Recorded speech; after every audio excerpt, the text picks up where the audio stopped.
한국도 이제 장마가 끝나면서 본격적인 더위가 찾아오기 시작했습니다. 무더운 더위 탓인지 밖을 나가기도 두려워지는데요. 그런데 이런 폭염 속에서도 한국에서 놀고 싶다며 찾아온 외국인들로 붐비는 한국의 관광 명소가 있었습니다. 한국의 여름은 더위도 더위지만 높은 습도로 인해 한국인들마저도 조금만 야외 활동을 하면 모두가 지치기 마련입니다. 그래서 이렇게 더우면 더울수록 초록이 숨쉬는 산이나 계곡으로 피서를 떠나곤 하는데요. 짙은 숲향을 맡고 시원한 산바람을 맞이하며 산을 오르다 보면 쌓였던 스트레스가 날아가는 기분이 들죠. 하지만 한국인들조차도 이처럼 뜨거운 폭염에는 마음먹기가 쉽지 않은 것이 등산이 아닐까 싶습니다. 그런데 이처럼 폭염이 몰아치는 최근에도 산을 찾는 사람들이 늘어나고 있다는데요.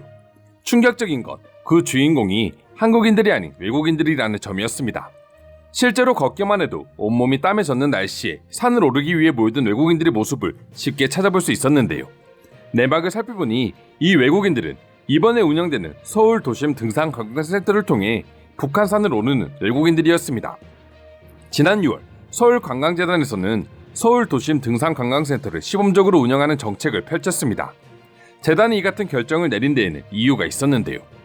최근 서울관광재단에서 7개국 외국인 1092명을 대상으로 조사한 결과 서울 등산 트레킹 관광에 대해 의향이 있음이라는 답변이 82%로 나타나는 등 서울 등산 트레킹 수요가 매우 높게 나타났기 때문입니다.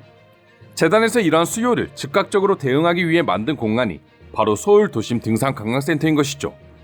서울 도심 등산 관광센터에서는 등산에 대한 관광 정보를 제공하고 외국인 등산객의 취향별 등산 코스를 추천하는 등 고객 지향 서비스를 제공하고 있었는데요. 특히나 외국인들을 대상으로 이루어지는 센터답게 한국어, 영어, 중국어, 일본어 등 4개 언어로 등산 관광 정보를 제공하며 등산 관광 관련 최신 홍보물이 비치되어 있어 방문객이 원하는 홍보물을 확인할 수 있고 누구나 손쉽게 가져갈 수 있도록 준비까지 철저히 해놓은 상태였죠. 그러나 무엇보다 외국인들을 이처럼 무더운 여름에도 한국에서 등산을 하게 만들었던 건 외국인 관광객을 대상으로 무료 등산 장비 대여 서비스를 제공한다는 점 때문이었습니다. 등산물품 대여 홈페이지에서 예약을 하거나 또는 현장 접수를 통해 등산화와 계절에 맞는 등산복을 무료로 대여할 수 있게 해두었죠. 게다가 탁 트인 창을 통해 북한산의 전경을 바라보며 편히 휴식을 취할 수 있는 라운지를 새로 조성하고 북한산 국립공원을 배경으로 사진을 찍을 수 있는 포토존도 마련하여 외국인들의 관심을 한눈에 사로잡았습니다. 최근 북한산에 갔던 한 등산인은 이제 한국인보다 외국인을 더 많이 마주친다라는 우스갯소리를 할 정도로 북한산에 등반하는 외국인들은 과거와 비교할 수 없을 정도로 늘어나고 있다는데요. 실제로 시범 운영 첫날에만 외국인 등산객 30명이 센터에 방문하여 등산 물품 대여 서비스, 탈의실, 물품 보관함 등을 이용하며 북한산 일대를 탐방했고 이후 10일 만에 300명의 외국인들이 북한산을 찾은 만큼 방문자들이 계속해서 늘어나고 있는 상황입니다. 해당 서비스를 경험한 외국인들의 후기만 들어봐도 얼마나 만족하고 있는지를 알 수 있는데요. 체험에 참가했던 미국 국적의 빌리는 등산화가 여행 가방에서 부피와 무게를 많이 차지해 한국에 올 때부터 등산화를 신고 올 수밖에 없어 불편했는데 이러한 대여 서비스가 있으면 불편함을 겪지 않았을 것이라며 다른 것보다 등산화를 대여해준다는 것에 굉장한 만족감을 느끼고 있었습니다. 또 다른 외국인 관광객인 영국 국적의 알렌 역시도 대여 외에도 물품 보관함, 샤워실도 있어 외국인 등산객을 세심하게 배려한다는 느낌을 받았다라며 만족감을 드러냈죠. 하지만 다른 수많은 장점보다 많은 외국인 방문객들이 입을 모아 말하는 장점은 바로 등산 관광센터의 접근성이었습니다.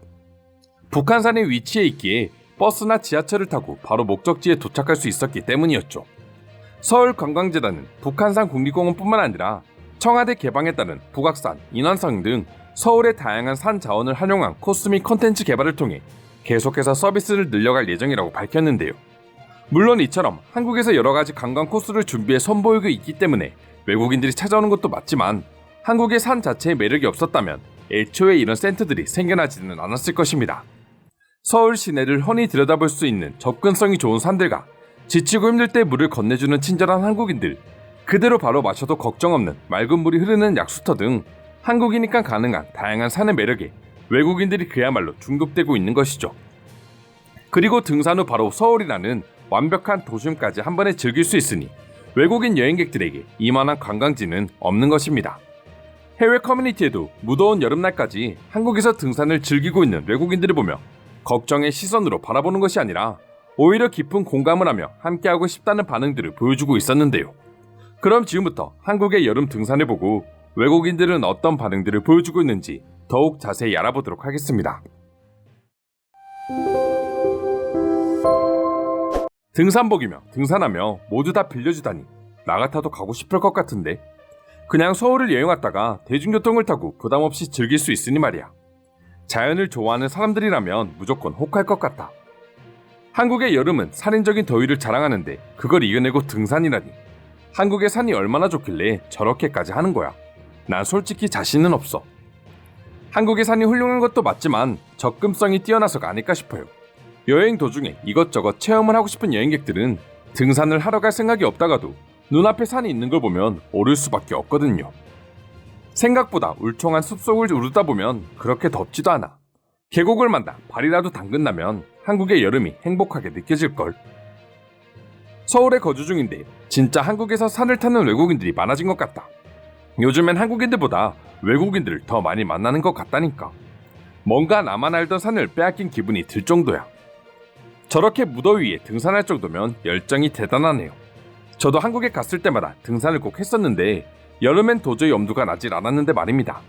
이번에 등산센터라는 것이 생겼다고 하니 한번 도전해봐야겠어요. 아마 등산화를 무료로 대여해준 나라는 한국밖에 없을 거야. 다른 나라면 무조건 다 훔쳐가겠지라는 생각에 절대로 이런 이벤트를 하지 않았을 테니까 말이야. 제발 외국인을 믿지 마세요, 한국분들. 등산화가 모두 없어질지도 모릅니다. 한국인들은 애초에 대여해줄 때부터 이걸 누가 가져갈 거라는 생각은 조금도 안 했을 거야. 한국인들은 대여 물품을 못 돌려받을 거라는 생각조차를 가지고 있지 않아. 솔직히 한번 한국에서 등산해보고 나면 여름이고 겨울이고 모든 계절을 다 경험하고 싶어져. 한국은 사계절마다 산의 아름다움이 완전히 바뀌거든. 공감합니다. 겨울철에 눈 덮인 한국의 설산은 내가 탔던 산 중에서도 최고라고 할 정도로 깊은 인상을 저에게 심어주었습니다. 또한 저는 한국의 가을 산이 아름답다는 소리를 들었기에 이번엔 가을에 갈 예정입니다. 한국의 산들은 굉장히 매력이 많다. 접근성이 좋은 것은 모두가 아는 얘기니까 제외로 하고 돌산이 많다는 점이 좋아. 다른 나라에서는 잘 볼 수 없는 산의 지형이거든.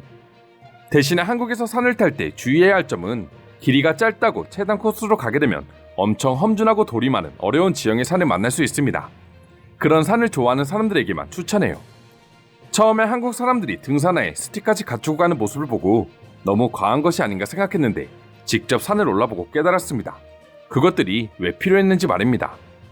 수도 한복판에서 등산을 할 수 있으니 저런 센터가 생길 수 있는 거지. 솔직히 외국의 산들은 너무 멀어서 애초에 산을 타기 위해 그 나라로 갔던 외국인들이 아니라면 절대 함부로 갈 수가 없어. 이상으로 한국의 여름철 등산에 대한 해외 반응 소개해드렸습니다. 오늘도 끝까지 영상 시청해주셔서 감사드리며 여러분들의 구독과 좋아요는 영상 제작에 큰 힘이 됩니다. 이상 종크TV였습니다.